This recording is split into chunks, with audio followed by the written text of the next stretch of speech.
Primeira carta de Paulo aos Coríntios, capítulo 14. Portanto, esforcem-se para ter amor. Procurem também ter dons espirituais, especialmente o de anunciar a mensagem de Deus. Quem fala em línguas estranhas fala a Deus e não às pessoas, pois ninguém o entende. Pelo poder do Espírito Santo, ele diz verdades secretas. Porém, quem anuncia a mensagem de Deus fala para as pessoas, ajudando-as e dando-lhes coragem e consolo. Quem fala em línguas estranhas ajuda somente a si mesmo. Mas quem anuncia a mensagem de Deus ajuda a igreja toda. Eu gostaria que vocês todos falassem em línguas estranhas, mas gostaria ainda mais que tivessem o dom de anunciar a mensagem de Deus. Porque quem anuncia a mensagem de Deus tem mais valor do que quem fala em línguas estranhas, a não ser que esteja ali alguém que possa interpretar o que está sendo dito, para que toda a igreja seja ajudada espiritualmente. Por isso, irmãos, quando eu os visitar, que proveito vocês terão se eu lhes falar em línguas estranhas? É claro que nenhum, a não ser que leve a vocês alguma revelação de Deus, ou algum conhecimento, ou alguma mensagem inspirada, ou algum ensinamento. Por exemplo, além da voz humana, existem os instrumentos musicais, como a flauta e a harpa. Se os sons não saírem com toda clareza, como poderá alguém saber o que está sendo tocado em um ou outro desses instrumentos? Se quem toca a corneta não der um som bem claro, quem se preparará para a batalha? Assim também, como é que os outros vão entender o que vocês estão dizendo se a mensagem por meio de línguas estranhas não for clara? Vocês estariam falando para o vento.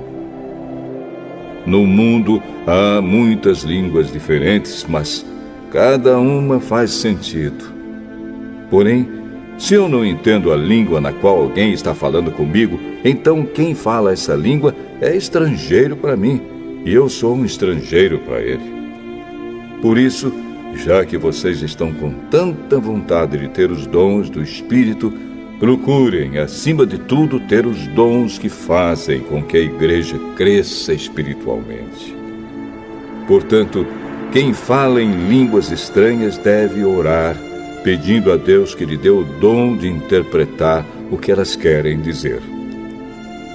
Porque se eu orar em línguas estranhas, o meu espírito, de fato, estará orando, mas a minha inteligência não tomará parte nisso.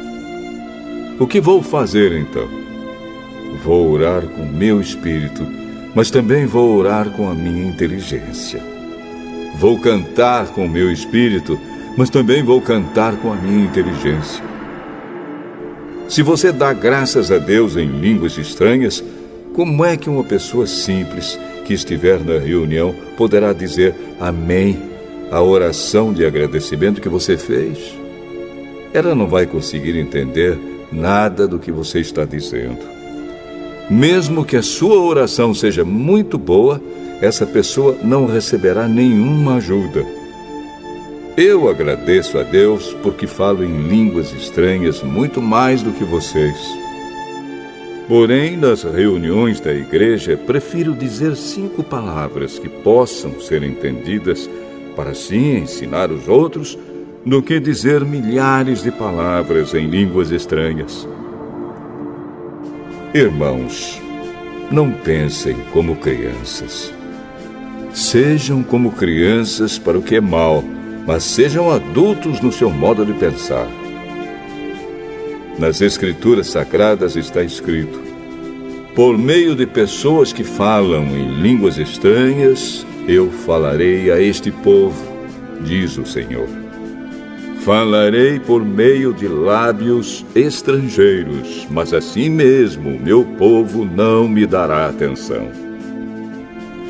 Portanto, o dom de falar em línguas estranhas é um sinal de Deus para os descrentes e não para os cristãos.